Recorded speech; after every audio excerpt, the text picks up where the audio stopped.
नमस्कार, स्वागत है आपका प्रदेश के नंबर 1 डिबेट शो महाबहस में। मैं हूं आपके साथ मेनका चौधरी और 2 दिन में ही पाकिस्तान की सारी हेकड़ी निकल गई, उसका हर झूठ बेनकाब हो गया।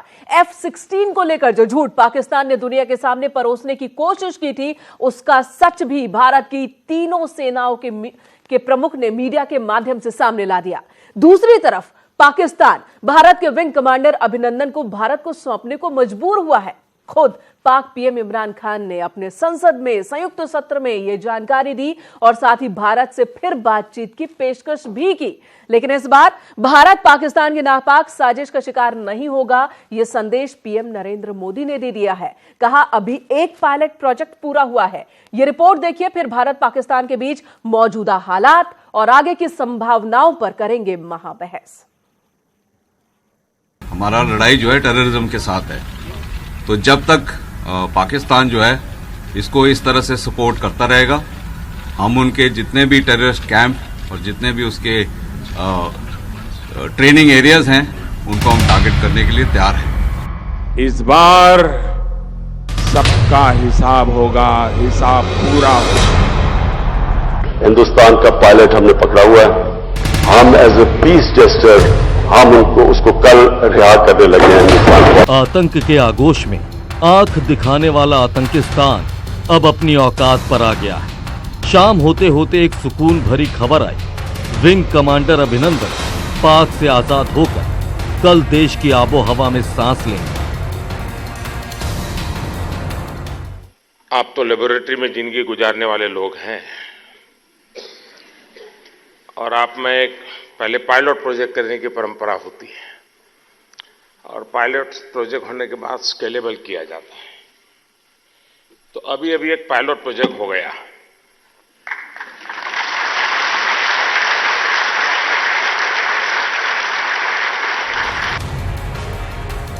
चौतरफा घिरा पाकिस्तान 7 समंदर पार भी सभी के निशाने पर है। पूरी दुनिया में बदनामी के बाद पाकिस्तान यूएन में भी अलग थलग पड़ गया। परिषद की 15 सदस्यीय समिति ने आतंक पर पाकिस्तान को आईना दिखाते हुए जैश सरगना मसूद अजहर को ब्लैक लिस्ट करने का प्रस्ताव रखा। वहीं अमेरिका, ब्रिटेन, फ्रांस और रूस समेत तमाम देश भारत के साथ खड़े हैं। अलग थलग पाकिस्तान से बातचीत की पेशकश की गई। किसी किस्म का डायलॉग करना चाहते हैं दहशतगर्दी के ऊपर, हम तैयार हैं। लेकिन मैं फिर से आपको कहूंगा कि इस वक्त बेटर सेंस शुड प्रिवेल। हमें बैठ के बातचीत से अपने मसले हल करने। नापाक पाकिस्तान खुद को पाक साफ साबित करने के लिए हर पैंतरा आजमा रहा। इस्लामिक देश होने की दुहाई देकर पाकिस्तान ने इस्लामिक सहयोग संगठन की बैठक के बहिष्कार की धमकी दी। बता दें कि ओआईसी ने अपने इस कार्यक्रम में सुषमा स्वराज को बतौर गेस्ट ऑफ ऑनर आमंत्रित किया है कि आतंकवाद और इसे प्रोत्साहित करने वालों के विरुद्ध सारे विश्व को एक होने की आवश्यकता है। बहरहाल चौतरफा कार्रवाई के बीच पाकिस्तान ने शांति पुराण गाया है। पाक पीएम इमरान ने भारत से बातचीत की पेशकश की, वहीं भारत ने 2 टूक कहा है। आतंक के माहौल में बात मुश्किल ही नहीं नामुमकिन है।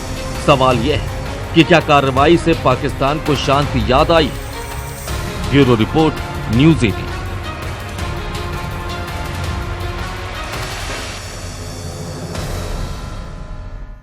तो एक तरफ पाकिस्तान झूठ पर झूठ बोले जा रहा है अब भी, और दूसरी तरफ बातचीत की पेशकश भी। और आगे बढ़े उससे पहले हमारा आज का सवाल जो हमारे दर्शकों से है, ये हम आपको बता दें। हमारा आज का सवाल आपसे है कि क्या डर की वजह से पाकिस्तान बातचीत का राग अलाप रहा है? यही सवाल है हमारा आपसे, और जिस पर आपको अपनी राय भेजनी है। @महाबहस पर ट्वीट कीजिए, हाँ नहीं पता नहीं, 3 ऑप्शन आपके सामने है।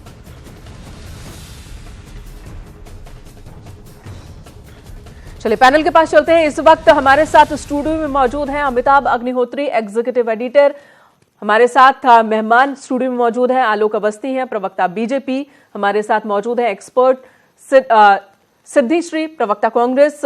कर्नल रिटायर्ड RN सिंह है, डिफेंस एक्सपर्ट।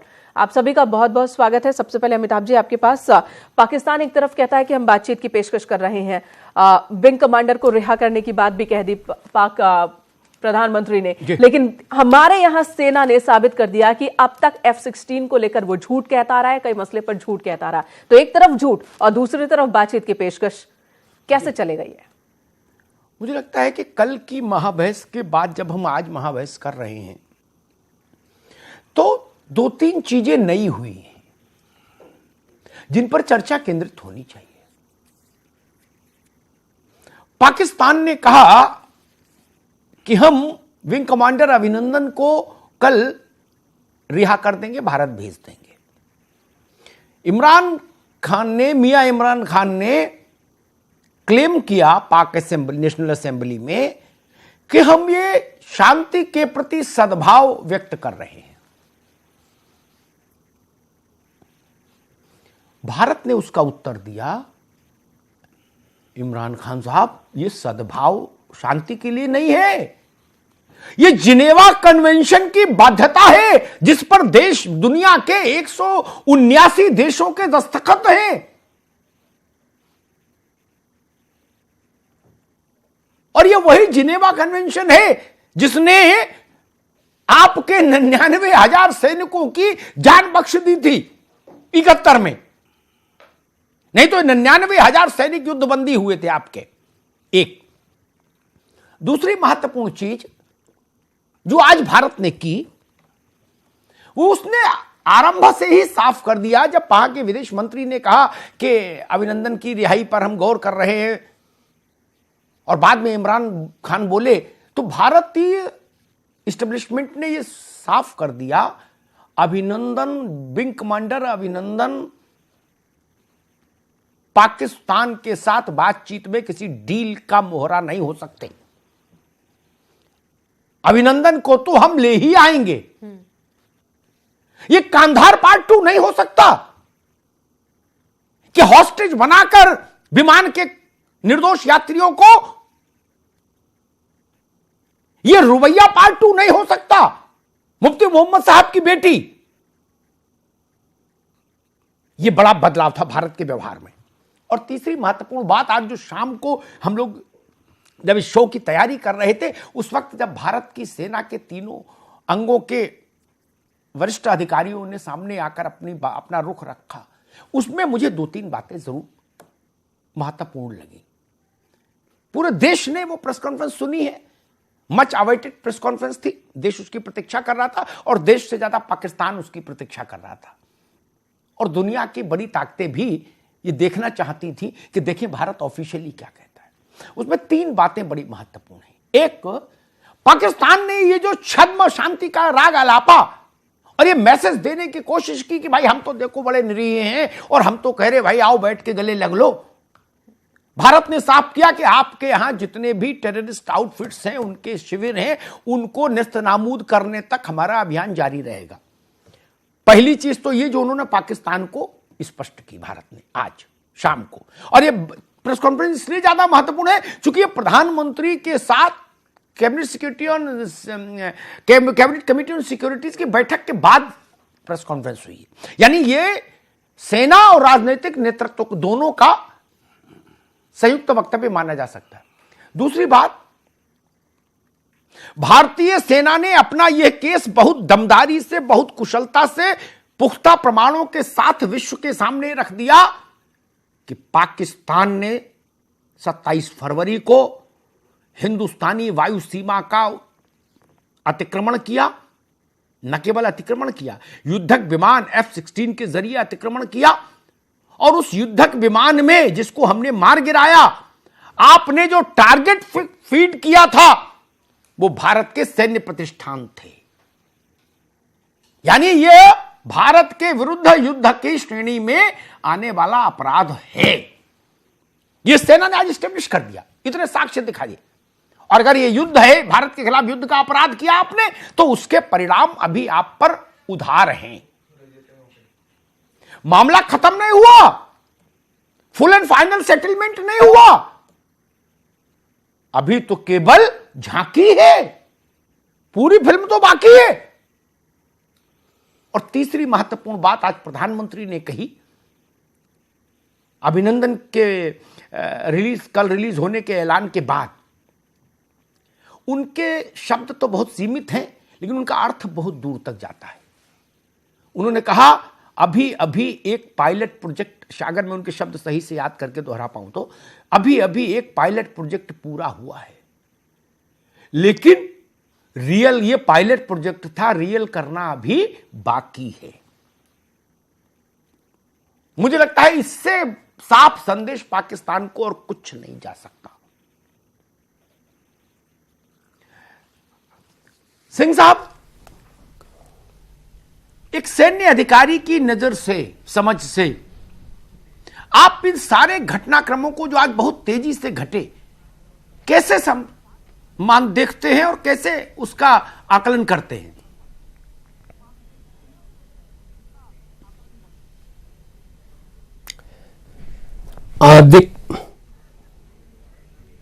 जी देखिए रही बात जो विंग कमांडर को कल वापस भेजने का, पाकिस्तान के पास कोई चॉइस नहीं था, कोई चॉइस नहीं था। वो बोल रहे हैं कि वो एक जेस्चर कर रहे हैं, गुडविल जेस्चर कर रहे हैं, गलत है। ये गुडविल जेस्चर नहीं था, ये भारत की तरफ से उनको कंपल्शन कर दिया गया था। जो दबाव भारत ने डाला था, उनको सही दिल से बताया था कि भाई अगर आपने उनको कुछ किया तो आपकी खैर नहीं। नंबर 1। नंबर 2, आपको पता ही है कि वाघा बॉर्डर में 10 से 12 हज़ार ट्रक्स पड़े थे, वेट कर रहे थे इंडिया में आने के लिए। उनके पास पेरिशेबल गुड्स थे और उनके भी लोगों ने उनको ये बताया कि भाई जो भी करिए आप, नहीं तो हम भूखे मर जाएंगे।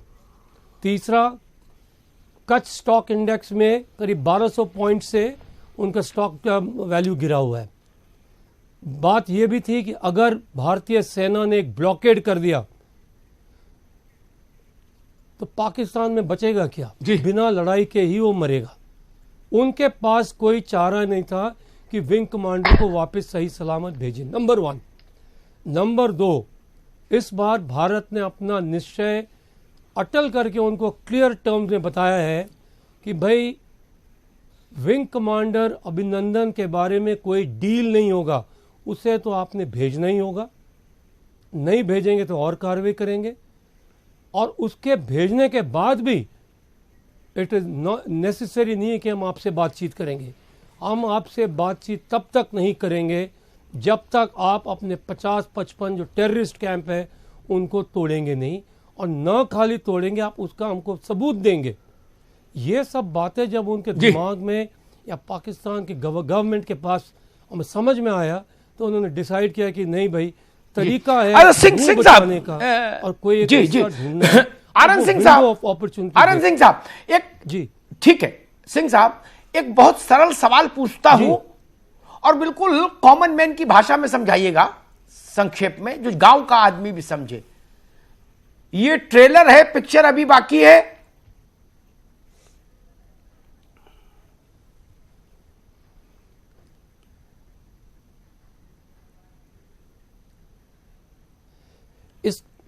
इसका मतलब बड़ा साफ है कि जो अभी हमने इसका मतलब बहुत ही साफ है कि जो अभी हमने एक छोटा सा आपको दृश्य दिखाया था कि बालाकोट में हमने थोड़ा सा जो हमला किया था, एक टेररिस्ट कैंप को उड़ाया है।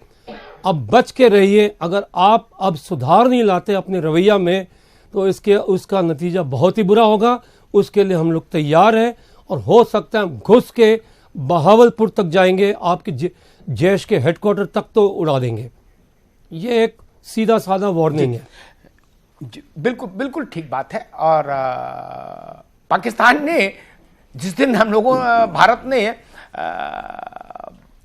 वहां जैश के शिविर को ध्वस्त किया, उसके शाम को जब पाकिस्तान डिफेंस के स्पोक्स पर्सन गफूर खान आए, जनरल गफूर खान प्रेस के सामने मुखातिब हुए, तो उन्होंने कहा भी कि भारत के निशाने पर बहावलपुर भी था। हाँ, ठीक बात है, बहावलपुर भारत के निशाने पर भी है, दिमाग में भी है। आलोक अवस्थी, अब कुछ बातें बिल्कुल साफ हो गई। ब्लैकमेलिंग नॉट अलाउड, चाहे वो न्यूक्लियर वेपन के नाम पर ही क्यों नहीं हो।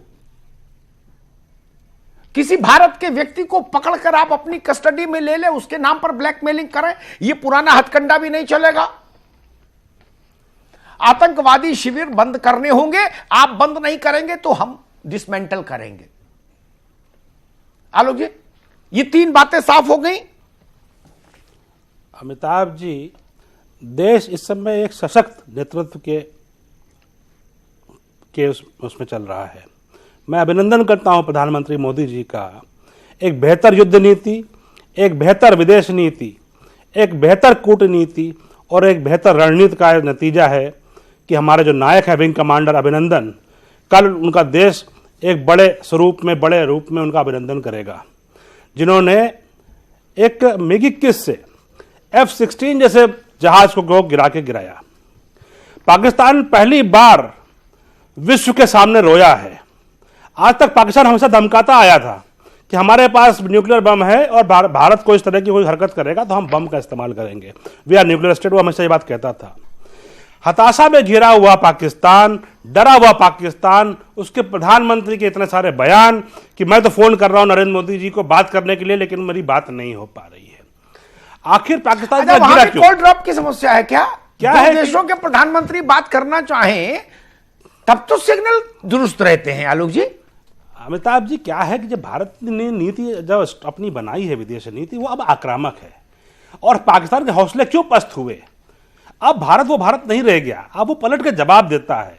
पाकिस्तान इसलिए घुटनों पे आ गया कि उसको उम्मीद ही नहीं थी कि भारत एयर स्ट्राइक करके उसके देश के अंदर 80 किलोमीटर अंदर जा करके और उसके टेरर कैंप्स को उड़ा कर जाएगा। ये उसके कल्पना के परे था।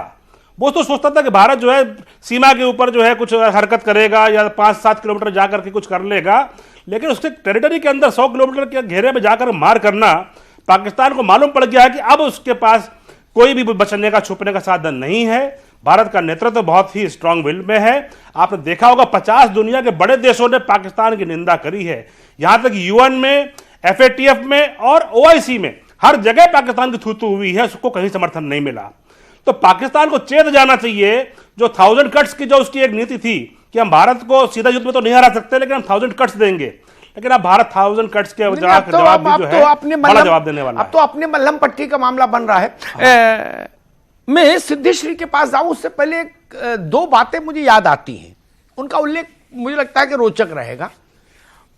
पाकिस्तान के मंत्री बोलते थे हिंदुस्तान को समझ लेना चाहिए, हमने ये जो न्यूक्लियर वेपन्स रखे हैं, बॉम्ब्स रखे हैं, ये दिवाली पर पटाखे की तरह चलाने के लिए नहीं रखे हैं। क्या हुआ उनका? ये धमकी कब तक चलेगी?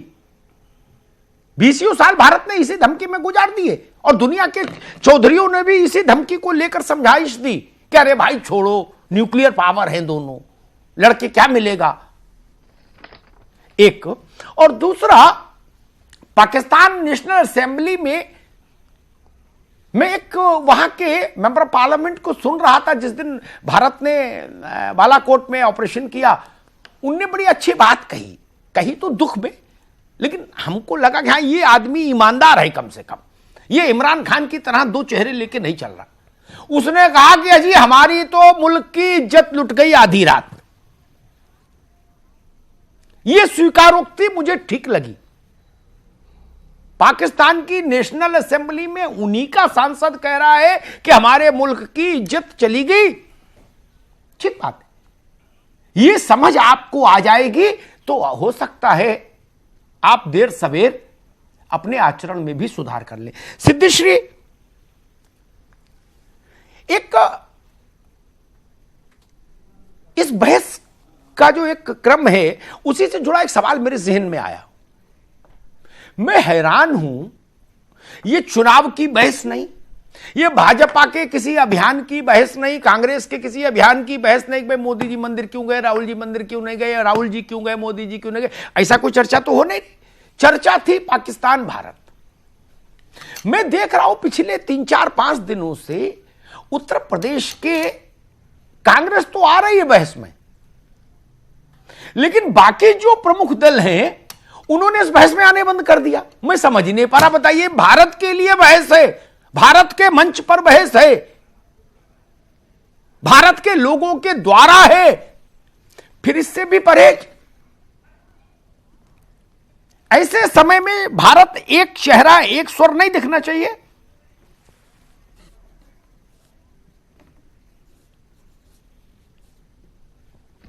देखिए, जब ये शुरू हुआ 14 फरवरी को पुलवामा अटैक हुआ, तो उस समय सभी लोग, विपक्षी दल, सब लोग इकट्ठा होके भारतीय सेना के साथ, भारत सरकार के साथ पूरी तरह से एकता अखंडता के साथ खड़े थे, क्योंकि ये आतंकवाद का मामला था। हमारा देश कई सालों से, कई वर्षों से इस आतंकवाद से लड़ रहा है, और अब हमारी सीमा अब हमारी बिल्कुल बर्दाश्त के बाहर हो गया है कि जिस प्रकार से, चाहे वो इसके पहले भी उरी हो, पठानकोट हो, कारगिल हो, ये पाकिस्तानी अपनी हरकतों से बाज नहीं आए, ये नापाक हरकत करते रहे।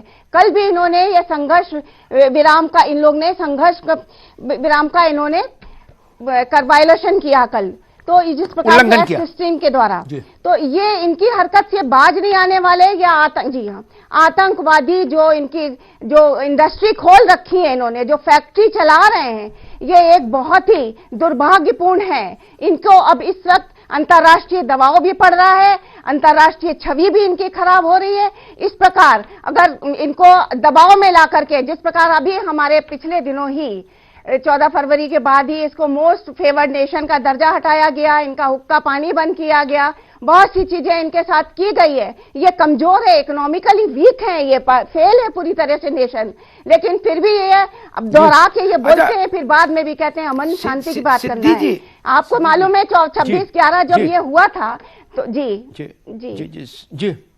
26/11 जब हुआ था तो अटैक इन्होंने इनके द्वारा किया गया था। जी, उसका अच्छे से जवाब दिया था भारत ने, बिल्कुल, ये यू आर वेरी राइट। पूछ रहे हैं, एक बात नहीं समझ आ रही। हाँ, मैं ये सवाल समझना चाह रहा था आपसे, कांग्रेस तो तब भी है, मंच पर है जी, केवल ट्विटर पर नहीं है, टीवी पर भी आ रही है, अपनी बात भी कह रही है। नहीं, मैं इसका बता दूं, देखिए अभी 21 बात तो सवाल तो सुन लीजिए भाई। देखिए सर्वदलीय बैठक, अरे भाई ट्विटर से नहीं होता ना देश चलता। एक मिनट सिद्धिश्री, मेरा प्रश्न सुन लीजिए, प्रवक्ता को प्रश्न जरूर सुनना चाहिए। बिल्कुल बोलिए जी, बोलिए, तभी अच्छे प्रवक्ता बनेंगे आप, है ना। अभी मैं लोकसभा चुनाव पर बहस रखूं, हाँ, अभी मैं लोकसभा चुनाव पर बहस रखूं, सारी पार्टी के प्रवक्ता मुझे फोन करेंगे कि अमिताभ जी मुझे बुला लो और 2 मिनट ज्यादा बुलवा देना, ठीक। मैंने देश पर बहस रखी, कोई गुनाह किया? क्या पर्देदारी है, क्या संकोच है, क्या झिझक है, क्यों नहीं आना चाहते? अभी मैं महागठबंधन बनाम नरेंद्र मोदी बहस रखूं, 3 बुलाऊं 13 आए, इसमें क्या पर्देदारी है? मैं औचित्य नहीं समझ पा रहा। अरे भारत माता की जय बोलनी है, हमारे सेना को सैल्यूट करना है, सभाओ, यहां कोई वोट पड़ रहा है? सिद्धिश्री, ये मैं कह रहा था ना, ये देश भाजपा का है, ना भाजपा देश है, ना कांग्रेस देश है, ना देश कांग्रेस का है। देश तो 135 करोड़ लोगों का है। भाजपा के सदस्य कितने? 11 करोड़। आपके को वोट मिले कितने? 7 करोड़। और मुल्क है 135 करोड़ का। तो मेरा सवाल, अभी मैं ओम प्रकाश राजभर पर बहस रख लूं, अनुप्रिया पटेल पर रख लूं, 16 प्रवक्ता मिलेंगे मुझे, बैठा 5 को पाऊंगा। अब कोई नहीं आ रहा। सिद्धि जी,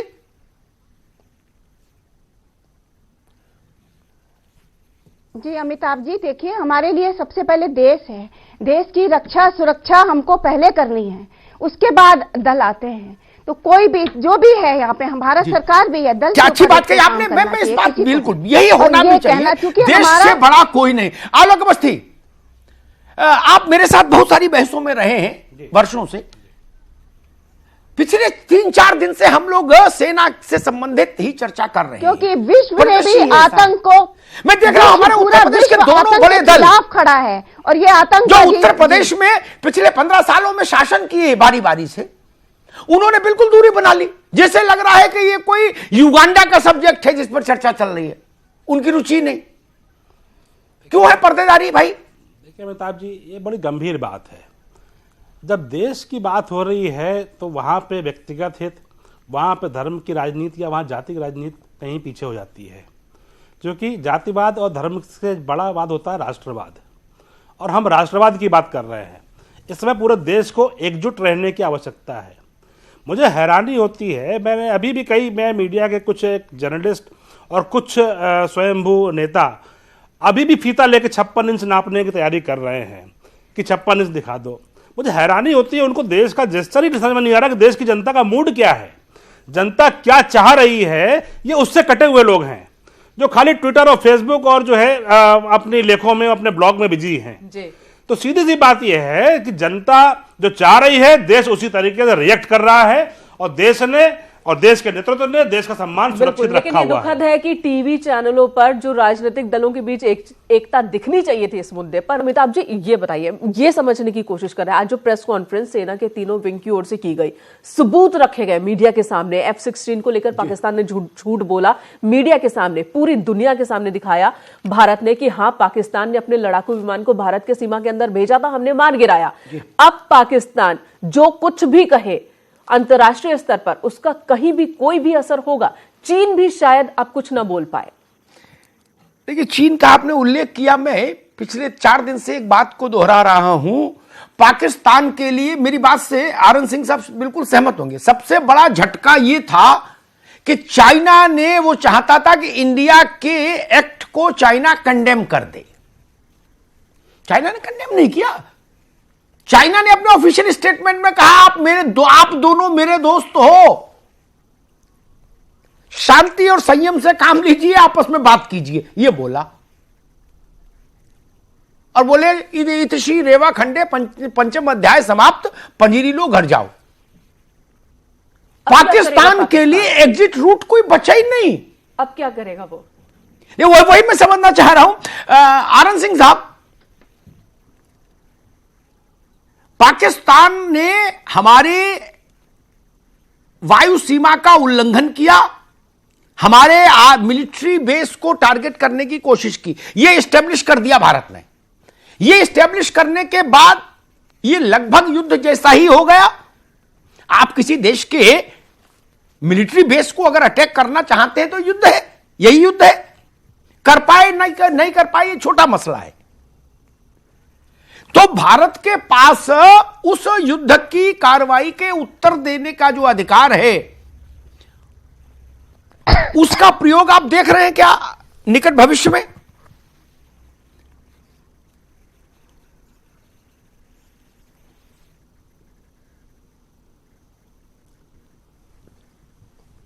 ओके, सबसे पहली बात तो यह है जी, सबसे पहली बात यह है, जो आज एविडेंस में प्रूव किया कि वो एमरैम मिसाइल का टुकड़ा मिला है, ये दिमाग तो अमेरिका में भी आना चाहिए, क्योंकि अमेरिका ने जब F-16 पाकिस्तान को दिया था तो कंडीशन ये रखा था उन लोगों ने कि आप ये हवाई जहाज अपने देश के अंदर जो आतंकवादी है, जो अफगानिस्तान से आ रहे हैं, उनके ऊपर इस्तेमाल करेंगे, न कि अपने पड़ोसी देशों से, नहीं तो आर्म्स रेस होने की संभावना है। तो आज हमने ये प्रूव कर दिया, ये एविडेंस दिखा के, कि नहीं, आपने तो वो जो समझौता था अमेरिका के साथ, उसी का उल्लंघन कर दिया है।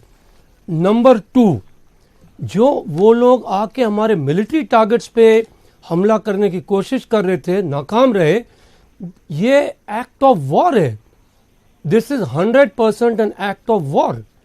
इसमें भारत को पूरा हक और पूरा अधिकार है, और कोई इंटरनेशनल मीडिया या कंट्री में कोई ऑब्जेक्ट नहीं करेगा कि आप हमला कर रहे हो, अब हम अपना राइट रखते हैं आपके ऊपर रिटेलिएट करने के लिए।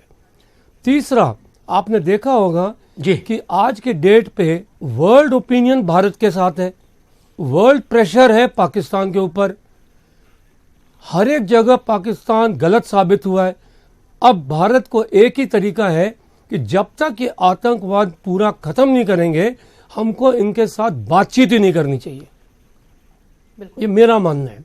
मतलब इलाज जारी रहे, इलाज बीच में नहीं रोका जाए न वरना मर्ज बढ़ जाती है। ये तो गांव का आदमी भी जानता है। बिल्कुल ठीक बात की सिंह साहब आपने। आप आर एन सिंह साहब ने अमेरिका के साथ पाकिस्तान की एक कंडीशन का उल्लेख किया जब F-16 अमेरिका ने दिए थे पाकिस्तान को। सिंह साहब, आपकी बात डोनाल्ड ट्रंप बहुत पहले समझ चुके हैं। कुछ महीने पहले ट्रंप ने बयान दिया था कि हम जान गए कि पाकिस्तान हमको बेवकूफ बना रहा है और पैसे ऐंठ रहा है, यह आतंकवाद के खिलाफ कोई कार्रवाई नहीं करता। यह यूएस प्रेसिडेंट का ऑफिशियल बयान था। अब कौन सा चेहरा बचा है और कौन सा नकाब बचा है जिसको उतारना है? आलोक अवस्थी, इलाज जारी रहना चाहिए। आज की जो आर्मी की ज्वाइंट प्रेस कॉन्फ्रेंस थी उसका मूल स्वर यही था। आर्मी ने अपनी बात सामने रख दी, देश ने अपनी इच्छा सामने रख दी। फैसला भारत है, ये मेरे पाकिस्तान नहीं है कि जहां सेना की सरकार हो। यहां सरकार की सेना है, देश की सेना है। ये इलाज जारी रहेगा, ये प्रक्रिया जारी रहेगी। ये बात सही है अमिताभ जी, हर देश के पास एक सेना होती है। पाकिस्तान में सेना के पास देश है, ये बात सही है। लेकिन अब भारत, ये नया भारत है। इस नए भारत में झुकना नहीं सीखा है, ये भारत अब झुकाता है। उनकी भाषा में उनसे बदतर तरीके से जवाब देना जानता है। आपने देखा होगा कि अमेरिका उसका सबसे बड़ा अभिन्न मित्र था, सबसे बड़ा उसका रणनीतिक साझेदार था, सबसे बड़ा उसका आर्थिक स्रोत था।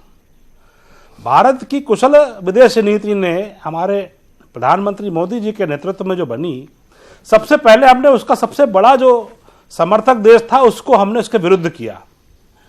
आज पाकिस्तान को एक पैसा अमेरिका से नहीं आता है, उसके हथियारों की सप्लाई वहां पे बंद है और विश्व में कई अवसरों पे अमेरिका ने पाकिस्तान को बुरी तरह डांटा है।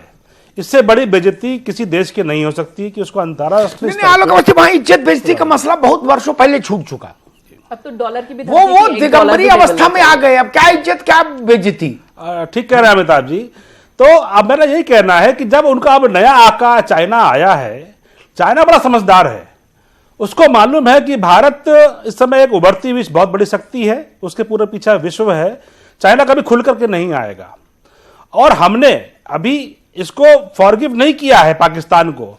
हमारी सबसे पहली नीति थी कि हमारा जो बहादुर अफसर वहां पे अभिनंदन जो उनकी गिरफ्त में है वो किसी तरह से सुरक्षित वापस आ जाए जी। वो कल वापस आ जाएंगे और प्रधानमंत्री का ये स्पष्ट संदेश है कि ये अभी पायलट प्रोजेक्ट था, अभी मेन प्रोजेक्ट तो बाकी है। ठीक। सिद्धि जी, क्या कांग्रेस भी इसी व्यू की है कि एक बार अगर नश्तर लगाया है फोड़े में तो पूरा मवाद निकाल दीजिए, नहीं तो फिर 10 दिन बाद ये वैसी स्थिति में आ जाएगा फोड़ा?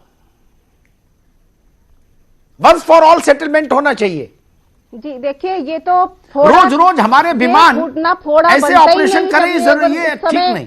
कांधार में अगर इन्हें अगर रिहा नहीं किया जाता कांधार में, तो ये फोड़ा बनता ही नहीं। अभी हमारे भाई कह रहे हैं बीजेपी के कि देश नहीं झुकने देगा, तो क्या हमारा किसी की औकात थी हमारे देश को झुकाए था? किसकी औकात थी? ये वो देश है जी। आपको थोड़ा सा मैं आईना दिखाना चाहता हूँ। इस देश को 1971 की लड़ाई में 93,000 सैनिक आपके पास बंदी थे। आप चाहते तो निगोशिएट कर सकते थे। सिद्धि जी अपनी बात कह लें, फिर आप उत्तर दे दीजिएगा, मैं समझ दूंगा आपको। जी सिद्धि जी। देखिए, इस देश की गौरव और सुरक्षा के लिए हमारे देश के नेताओं ने, आप लाल बहादुर शास्त्री जी को देखा, आप जानते होंगे हमारे पीएम कितने सादगी भरे थे। उन्होंने जब ऐसी हमारी भुखमरी रही, बेहाल हमारा देश हो रहा था, तो एक समय उनके घर में चूल्हा जलता था। तो ऐसे भी नेता हमारे यहाँ रहे। आप कहते हैं कि हमारा देश सुरक्षित है अब, अरे क्या पहले सुरक्षित तब होता जब स्वतंत्र होता? ये हम लोग थे, ये कांग्रेस पार्टी थी, ये हमारे देश के सेनानी थे, स्वतंत्रता सेनानी, जिन्होंने देश को स्वतंत्र कराया है। तो ऐसा नहीं कहिए कि देश अब सुरक्षित। ये इतने दिनों से जैसे भी चला है, चाहे 1968 से, चाहे पंडित जवाहरलाल नेहरू थे और इंदिरा गांधी जी थी, राजीव गांधी जी थे, अटल बिहारी वाजपेयी थे। इस तरह से ये अब चलता हुआ देश आया है। अब इसको बहुत सुधार की आगे भी जरूरत है। हम नहीं कहते हमारी सहन शक्ति बहुत पावरफुल है। ठीक बात है। नहीं, देश तो निरंतरता का नाम है सिद्धि, I am agree with you. लेकिन यस देश निरंतरता का नाम है। नेशन इन कंटिन्यूटी होता है। नेशन व्यक्तियों के आने जाने से प्रभावित नहीं होता बहुत ज्यादा। ठीक है, आलोक अवस्थी कुछ रिस्पॉन्ड करना चाह रहे थे। सिद्धि, समय उतना ही है मेरे पास। आलोक अवस्थी से का रिएक्शन लूंगा, उसके बाद आनंद सिंह से एक कमेंट लूंगा, फिर वाइंड अप करूंगा। अमिताभ जी, मैं राजनीतिक बात नहीं करना चाहता था इस अवसर पर देश में, यात्रा पे कांग्रेस के प्रवक्ता ने जो बात कही है, कश्मीर समस्या किसकी देन रही है? सारे राज्यों को सरदार पटेल ने जो है देश में मिलाया और सबको सम्मिलित कराया। एक खाली नेहरू जी नहीं, एक खाली कश्मीर के मामले में हस्तक्षेप किया और आज हमारे लिए एक सबसे बड़ी समस्या खड़ी हुई है देश में। देश का विभाजन क्यों हुआ? कांग्रेस की सत्ता की लोलुपता के आधार पर देश का विभाजन हुआ और पाकिस्तान बना। तो पाकिस्तान तो देश की बर्बादी में शुरू से ही उसका एक बहुत बड़ा हाथ रहा है। अब हो रही है ठीक है, आज जो है देश में कांग्रेस जो है एक राष्ट्रवादी दल है, सारे स्टेट में वो बड़ी पार्टी है, लेकिन अतीत से सबक लेना चाहिए कांग्रेस को। 93,000 भाई दोनों को रोकूंगा मैं, भाजपा और कांग्रेस दोनों को रोकूंगा। सपा बसपा किनारा कर गए, भाजपा कांग्रेस आपस में लड़ जाओगे तो कल से फिर तो हमारे साथ केवल सेना के अधिकारी बचेंगे चर्चा के लिए। 9 बार हुई थी जी। ठीक, अरे रुकिए भाई मनमोहन सिंह जी, रुकिए। सिद्धि जी आपको भी प्रणाम, आलोक जी आपको भी प्रणाम। दोनों रुकिए, दोनों रुकिए। सिद्धि जी, आलोक जी, मुझे नहीं लगता कि ये सही वक्त है। जो मुद्दा आप इस वक्त आप दोनों ही उठा रहे हैं, जिस तरह से एक दूसरे से लड़ रहे हैं, ये सही वक्त नहीं है इस तरह से लड़ने का। मुझे लगता है जो सवाल हमने दर्शकों से किया था, सुरक्षित हाथों में जी, नया भारत है। बिल्कुल, ये देश सुरक्षित हाथों में है, इसकी उम्मीद देश का हर वासी कर रहा है। जी सिद्धि जी, बिल्कुल, एक सवाल जो हमने दर्शकों से किया था उसका जवाब जान लेते हैं कि क्या जवाब मिला है। बिल्कुल, क्या डर के कारण पाकिस्तान बातचीत का राग अलाप रहा है? ये सवाल हमने आज अपने दर्शकों से किया था, जिस पर हमें भरपूर वोट मिले हैं और जो राय है दर्शकों की, वो राय हम आपको बता देते हैं। 83% लोग मानते हैं कि हाँ, इस वक्त पाकिस्तान डरा हुआ है, पाकिस्तान के ऊपर दबाव है, जिसकी वजह से बातचीत की पेशकश कर रहा है। 15% ऐसा नहीं मानते हैं, 2% कोई राय नहीं बना पाए हैं। अमिताभ जी, ये सिर्फ दबाव है या फिर से एक कूटनीतिक चाल है? मुझे तो लगता है एक चाल भी है कि अगर बातचीत की पेशकश करे, दिखाने की ये कोशिश कि हम तो शांति की बात करते हैं, और दूसरी तरफ इनकेस भारत अगर राजी हो जाता है तो एक मौका मिल जाएगा उन्हें फिर से अपने आतंकी संगठनों को और मजबूत करने का। मुझे एक बात समझ आती है, हो सकता है मैं गलत हूं, मैं सामरिक मामलों का विशेषज्ञ नहीं, लेकिन पाकिस्तान को बहुत क्लोजली ऑब्जर्व करता रहा हूं। 3 दशक से तो कर ही रहा हूं, जब से पत्रकारिता कर रहा हूं। एक बात मुझे समझ आती है, पाकिस्तान अचानक से गौतम बुद्ध इसलिए हुआ, अहिंसा शरणम गच्छामी, जो सबसे ज्यादा दहशतगर्द मुल्क है, वो प्रवचन देने लगा सीधे सीधे अहिंसा पर। बताइए, मजाक हो गया? शेर वेजिटेरियन बनिए, इस पर व्याख्यान देने लगे। शेर तो मांसाहारी है, शाकाहारी बनिए, इस पर शेर का प्रवचन कौन सुनेगा? पाकिस्तान अहिंसा पर बोले, इससे बड़ा मजाक हो सकता है क्या? शांति पर बोले, वहां मोहल्ले मोहल्ले गली गली अशांति है, हम ही से नहीं जूझ रहे, वो आपस में भी जूझ रहे। किताब कापी स्कूल का पता नहीं, हथियार बिक रहे हैं, भुखमरी है, अशिक्षा है, बीमारियां हैं, तबाही है, लेकिन हथियार चमका रहे हैं। ऐसा मुल्क अचानक से गौतम बुद्ध हो गया? कराजी बोध वृक्ष के नीचे ज्ञान प्राप्त हो गया? नहीं, मेरी बात से सिंह साहब सहमत होंगे पूरी तरह से। पाकिस्तान अपने दहशतगर्दों को और उनके ठिकानों को बचाने के लिए यह पैंतरा चल रहा है। वो जानता है कि अगर इस वक्त हमने अपने को झुकाया नहीं तो खतरा आ जाएगा हाफिज सईद की जिंदगी पर, खतरा आ जाएगा मसूद की जिंदगी पर, और हाथ पहुंचेगा डी कंपनी तक। यह अपने आकाओं को बचाने की कोशिश है। भारत में बहुत सारे मित्रों ने आज सुबह मुझसे कहा कि इमरान ने जिस ढंग से पत्ता चला है, भारत के लिए मुश्किल हो जाएगी, ना कहें, कैसे कहें। मैंने कहा कि देश तो यह चाहता है कि ना कहना चाहिए, और मुझे प्रसन्नता है कि भारत की सरकार ने वही रुख लिया जो उसके मालिक का मैंडेट है। सरकार की मालिक जनता, और जनता का मैंडेट है इमरान के पैतरे में नहीं फंसा जा सकता। आप मसूद अजहर को बचाने के लिए ड्रामा कर रहे हैं, आप हाफिज सईद को बचाने के लिए ड्रामा कर रहे हैं।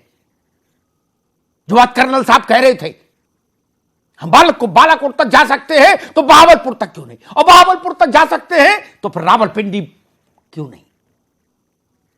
कहां छुपाइएगा? मियां इमरान अपने घर में छुपाओगे क्या हाफिज को? और अगर हम इतनी अच्छी सूचना अर्जित कर सकते हैं, उसी रात वहां 400-500 आदमी इकट्ठा हुआ था 4-5 दिन में पहली बार। सोचिए, उसी समय स्ट्राइक हुई जब वहां सबसे ज्यादा गैदरिंग थी। जानकारों को पता होगा 150 नए नौजवान आए थे उसी दिन सुबह, ऑपरेशन वाली रात से सुबह एक दिन पहले 150 नए रिक्रूटमेंट आए थे ट्रेनिंग लेने दहशतगर्दी की। वहां 3 कोर्स होते हैं, ABC, उनके नाम है उर्दू में अलग अलग, वो तो मुझे स्मरण नहीं, 3 कोर्स है। पहले दर्जे के कोर्स में दाखिला लेने आए थे, वो भी सुबह अल्लाह को प्यारे हो गए। जब इतनी स्पेसिफिक लोकेशन भारत ट्रेस कर सकता है, ह्यूमन पॉपुलेशन को वहां सेंस कर सकता है, तो फिर क्या बालाकोट और क्या रावलपुर, बहावलपुर? इसलिए मैं नहीं मानता कि इसका कोई अर्थ है। अभिनंदन को आपको देना ही था, जेनेवा कन्वेंशन था। और फिर मैं तो एक बात जानता हूं, शक्ति ही पूजित होती है, शक्ति नहीं तो आप पूजित नहीं हो सकते। और ये भारत का एक मिजाज है। मैं इस बात से, जो बात सिद्धि कह रही थी, उस पर भी एक टिप्पणी जरूर करूंगा। ये भारत का मिजाज है। सच में 71 में जब भारत लड़ा था तो भारत को खाने का गेहूं भी अमेरिका से आता था, लाल गेहूं। सेना के पास हथियार भी नहीं थे अच्छे, कपड़े भी नहीं थे, सुविधाएं नहीं थी, संचार नहीं था, ट्रैवलिंग के लिए अच्छे वाहन नहीं थे, लेकिन हौसला था। उस हौसले ने पाकिस्तान को चीर दिया। अब तो बहुत कुछ है भारत के पास, ताकत है, संकल्प है, निष्ठा है, नेतृत्व है, और सबसे बड़ी बात, नेतृत्व निर्णय लेना जानता है। मैं राजनीतिक हानि लाभ में नहीं पड़ता। मेरे बहुत सारे विषयों पर भाजपा से मतभेद भी होते, मैं सरकार के हर फैसले से भी सहमत नहीं होता कभी, किसी की सरकार रहे, लेकिन हां, मैं इस बात को अच्छा मानता हूं कि निर्णय लेने की क्षमता दिखनी चाहिए। भारत की सरकार की रीढ़ की हड्डी सीधी ही रहनी चाहिए, जैसी इस वक्त है। प्रधानमंत्री मुल्क का चेहरा होता है, सिद्धि जी। जवाहरलाल जी थे, वो भी मुल्क का चेहरा थे, इंदिरा जी भी मुल्क का चेहरा थी, नरसिंह राव भी मुल्क का चेहरा थे, वाजपेयी जी भी थे, और नरेंद्र भाई मोदी भी मुल्क का चेहरा है। हमारी व्यक्तिगत पसंद और नापसंद का मसला ही नहीं। दुनिया में हिंदुस्तान को एक चेहरे से रिप्रेजेंटेशन देना होगा तो नरेंद्र मोदी ही होंगे ना। उत्तर प्रदेश को एक चेहरे से रिप्रेजेंटेशन देना होगा तो योगी आदित्यनाथ होंगे। ये लोकतंत्र है। इसलिए हाउस में, संसद में उनको सदन का नेता बोलते हैं, प्रधानमंत्री को, मुख्यमंत्री को विधानसभा में दल का नेता नहीं बोलते, लीडर ऑफ द हाउस कहा जाता है, इसीलिए लीडर ऑफ द नेशन कहा जाता है। वो सम्मान रहना चाहिए, जो सम्मान इंदिरा जी के लिए रहा, जवाहरलाल जी के लिए रहा, वही सम्मान आज के प्रधानमंत्री के लिए भी रहना चाहिए और आगे वालों प्रधानमंत्रियों के लिए भी रहना चाहिए। आर्मी के बहुत सारे रिटायर्ड लोगों ने मुझसे प्रसन्नता जताई है, सच कह रहा हूं। उन्होंने कहा कि हम ऐसे ही निर्णय की प्रतीक्षा कर रहे थे कि जब हमसे कहा जाए कि जगह चुनिए, तारीख चुनिए और दिखा दीजिए जौहर। ये भारत के मन की बात हुई। लोग कहते थे प्रधानमंत्री अपने मन की बात करते हैं, केवल दूसरे की तो सुनते ही नहीं, आरोप लगता था। लेकिन इस बार तो भारत के मन की कर दी। नचिकेता को आने में 8 दिन लगे थे। सिंह साहब को याद होगा। अभिनंदन तीसरे दिन वापस होगा इस धरती पर, हमारे देश की जमीन पर। धन्यवाद। फिलहाल महाबहस में शामिल होने के लिए आप सभी खास मेहमानों का बहुत बहुत धन्यवाद।